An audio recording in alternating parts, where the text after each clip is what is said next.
Asante Mheshimiwa Naibu Spika, na nashukuru kwa kunipa nafasi ya kuchangia. Na mimi moja kwa moja ni pongeze Wizara ya Elimu kwa kazi kubwa ambayo imefanyika. Lakini pia nipongeze kwa sera ya mwaka 2014 toleo la 2023 ambao tunaendelea nayo. Mheshimiwa Naibu Spika, nchi yetu imeendelea kuwa na sera mbalimbali za elimu tangu tulipopata uhuru. Na lengo la kubadilisha sera zile kila wakati ilikuwa ni kuendana na wakati na mabadiliko ya wakati huo, lakini pia kupata tija kutoka kwenye elimu kutokana na wakati. Mwaka 62 tulikuwa na sera ya elimu ambayo lengo lake kubwa ilikuwa ni kuangalia baada ya kupata uhuru kuna nafasi nyingi ambazo zilikuwa zimeachwa wazi, kwa hiyo ilitakiwa kuandaa Watanzania haraka ili kuweza kufidi nafasi hizo. Na hilo lilifanyika kwa kuanzisha programu mbalimbali, ikiwepo kuanzisha madarasa kufika mpaka 8, lakini baadaye kuongeza masaa ya kujifunza. Lakini tumekwenda mwaka 67 tukaona kwamba elimu tuliyokuwa nayo bado ilikuwa ina misingi ya kikoloni, na kama tunavyojua elimu ya kikoloni ilikuwa ni kwa ajili ya kupata maslahi ya kikoloni. Wao walianzisha elimu kutokana na wao walivyokuwa wanataka kwa kuzingatia maslahi yao. Na sisi tukataka tuzingatie maslahi ya taifa letu. Tukaanzisha elimu iliyoendana na sera yetu ya ujamaa na kujitegemea. Baada ya hapo zimekuja sera nyingi na programu nyingi za elimu.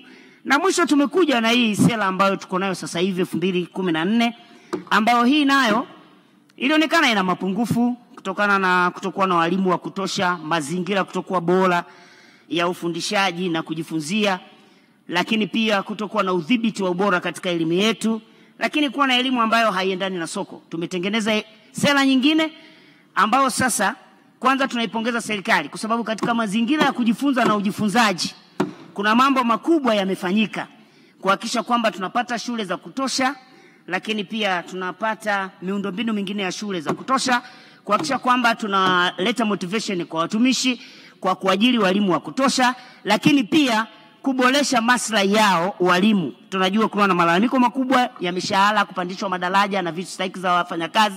Haya yote serikali imefanyia kazi. Lakini Mheshimiwa Naibu Spika, nilitaka nimkumbushe Mheshimiwa Waziri wa Elimu. Elimu kwa maana yake ni mchakato unaohusisha mtu kupata ujuzi na maarifa, maadili na mtizamo. Sasa kwenye taifa letu tumeconcentrate sana kwenye ujuzi na maarifa.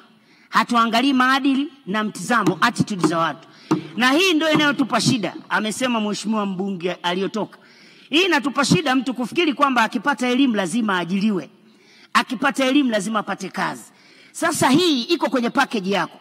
Na kwenye hii sera ya 2014 2023 toleo la 2023, wewe kama wizara ndio msimamizi wa uendeshaji wa elimu katika nchi hii. Sasa tunatamani tuone wizara inasema nini katika swala linalohusu maadili na linalohusu mtizamo. Tunawajengeaje watoto wetu mtizamo chanya kwamba elimu ni nini? Tunawajengeaje watoto wetu maadili chanya hata wakipata kazi waweze kuwa na tija kama ambavyo sera yenyewe inasema. Mheshimiwa Waziri wa Elimu, zipo changamoto kwenye mifumo yetu ya elimu. Kwanza katika usimamizi. Lazima tukubaliane kwamba elimu kama mchakato wa kupata ujuzi, maarifa, maadili na mtizamo unahusisha mfumo ulio rasmi ambao wewe unausimamia wa shule, lakini na mfumo usio rasmi. Tunategemea watoto hao wapate maadili kutoka kwenye vyombo na taasisi zingine pia. Lakini leo hii mfumo wa elimu umechukua muda mrefu kwa mtoto wetu. Watoto hawana muda na vipindi vingine. Hatuwaachii, hatuna zile taratibu nzuri za kuwaachia ili kuruhusu taasisi nyingine zipate muda wa kupandikiza kitu kwa hawa watoto wetu, ikiwemo taasisi za kidini. Leo hii watoto tukiwa likizo wanakwenda tuition. Wakiwa shuleni Jumamosi na Jumapili wanakwenda tuition. Makanisa hayapati muda wa kuwafundisha watoto imani zilizo sahihi. Misikiti haipati muda wa kuwafundisha watoto imani zilizo sahihi. Azilizate tunapata wasomi ambao wanafikiria ili akae kwenye cheo lazima aloge. Ili akae sijui kwenye nafasi ya biashara lazima afanye mambo ya kikatili. Kwa hiyo lazima sasa Wizara ya Elimu ituletee ratiba. Na mtuambie, alisema Mheshimiwa Nahodha kwamba mtoto naye akifundishwa sana inaonekana pia hawezi kuelewa, unamletea problem ya afya ya akili. Kwa hiyo kuna wakati lazima tukubaliane, watoto wanatakiwa sasa wakajifunze masomo ya darasani, na wakati huu tuwaachie wafanye masomo mengine ili kuwajengea mtizamo, kuwajengea maadili. Mheshimiwa Waziri wa Elimu, lazima tukubaliane, kuna informal education tulikuwa tunapata zilizokuwa nzuri, tulizipata kwenye unyago wakati huo. Leo hii katika mfumo wa elimu ambao tunakaa muda wote, watoto wetu wanapata wapi mafunzo yale ya kujitambua kama mama, kujitambua kama baba, kujua wajibu wake? Taarifa.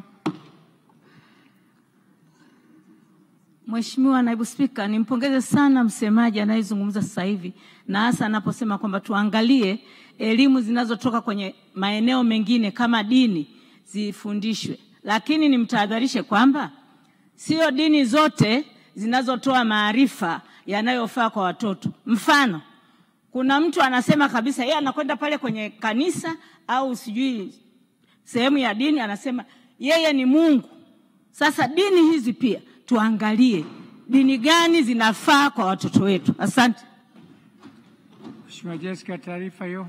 Asante Mheshimiwa Naibu Spika, naipokea taarifa yake kama jinsi ilivyo, kwamba tunaposema imani tunajua zipo imani potofu, na sio imani za kidini tu, hata hizo imani nyingine za kienyeji zipo nyingine ambazo pia ni potofu. Kwa hiyo naamini kabisa kwa namna profesa alivyo makini, tunafahamu ni imani ipi tunayoongelea kwa watoto wetu, ili watoto wetu wajitambue, wajue, wawe na maadili. Lakini profesa, kitu kingine, hawa watoto tunataka waakwae ujuzi, waakwae maarifa. Sehemu kubwa ambayo inatumika, kiungo kinachotumika kwao katika kupata ujuzi na maarifa ni kichwa, ni afya ya akili. Kwenye shule zetu watoto hawa wanapataje skills au wanafundishwaje kuwa na afya ya akili? Na wote tunajua kabisa kwamba kuwa na afya ya akili, kwanza mtu yote mwenye afya ya akili ndio mwenye uwezo wa kuzalisha vizuri, mwenye uwezo wa kupambana na changamoto, mwenye uwezo wa kusaidia jamii yake, mwenye uwezo wa kujitambua. Sasa haya ni mambo ya muhimu kwa watoto wetu kuanzia ngazi ya chini. Leo tunaona kabisa katika masuala ya ukatili wa kijinsia, mambo mengi pia yamegundulika mashuleni. Watoto wetu wanakwenda mashuleni, wana stress nyingi sana kutoka kwenye familia. Kule shuleni wakifika, kuna chombo gani kinakaa kinawaangalia wale watoto? Tuna watoto wengine wanazaliwa na ulemavu. Kutokana na taasisi zetu zilizopo, wengine wanashindwa kuwatambua toka huku chini. Anapofika shule, tuna kitu gani pale shuleni ambacho mtoto anaweza akaenda akatambuliwa? Mimi nilifikiri ni wakati sasa umefika tuanzishe clubs za mental health kwenye mashule ili watoto wetu wapate. Mheshimiwa Naibu Spika, lobo dakika. Elimu hii inatakiwa itolewe kwa usawa. Mheshimiwa Waziri, tumejenga shule za bweni za watoto wa kike. Tunataka tujenge shule za bweni za watoto wa kiume. Wakati ule wa sera ya elimu tulikuwa tunajenga shule mbili ya kike na kiume. Kama tulikuwa na Ingagero tulikuwa. Mheshimiwa Jessica, najua una mdadi, mengine mwandikie Mheshimiwa Waziri. Mheshimiwa Mchungahela.